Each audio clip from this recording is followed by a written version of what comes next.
Assalamualaikum warahmatullahi wabarakatuh. Nama saya Umi Najwa binti Mat Ismail.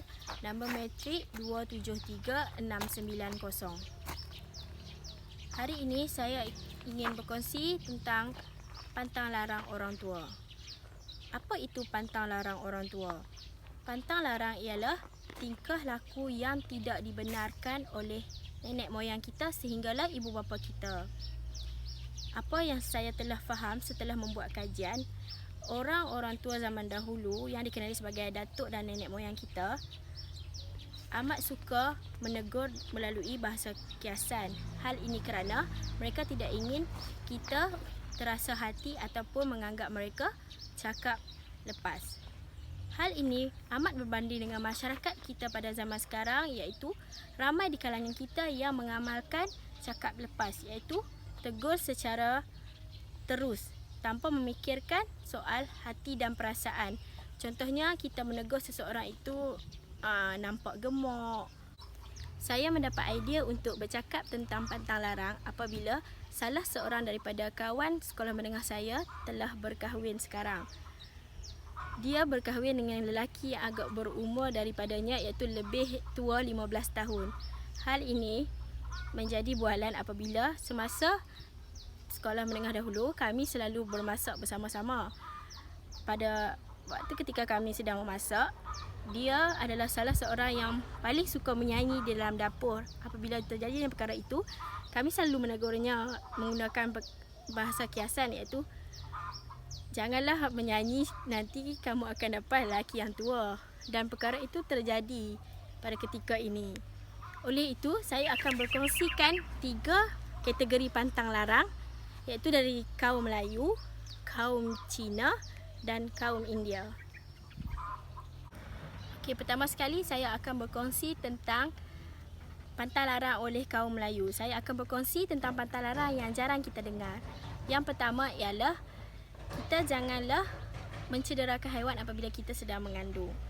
Hal ini saya tidak tahu secara kebetulan ataupun realiti, tetapi kawan saya sendiri mengalami keadaan ini, iaitu apabila ibunya sedang mengandung dan ibunya telah membaling batu di mata angsa hingga mencederakan angsa tersebut. Lalu apabila dia dilahirkan, matanya agak sepet dan ibunya berhasrat untuk mencari angsa tersebut dan ingin merawat angsa tersebut hingga sembuh. Dan setelah 6 bulan dia hidup, matanya kembali normal. Hal ini bertepatan dengan agama Islam yang memang melarang kita untuk mencederakan haiwan. Okey, pantang larang yang kedua ialah kita janganlah bergaduh dengan sesiapa pun ketika kita mengandung kerana akan menyebabkan kita susah beranak. Pantang larang yang ketiga ialah kita tidak boleh mengoyak plastik sesuka hati. Kita haruslah membuka ikatan itu dengan betul.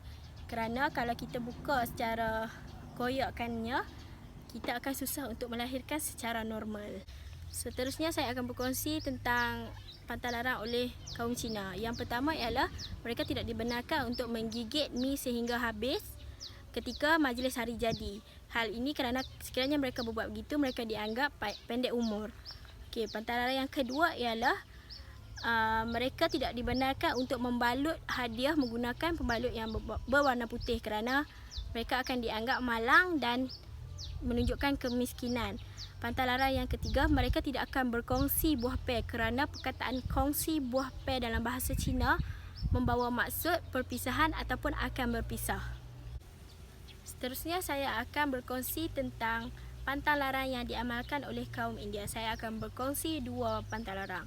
Iaitu yang pertama, sekiranya mereka pindah masuk ke dalam rumah baru, mereka dikehendaki merebus susu sehingga melimpah ruah ke dalam rumah mereka.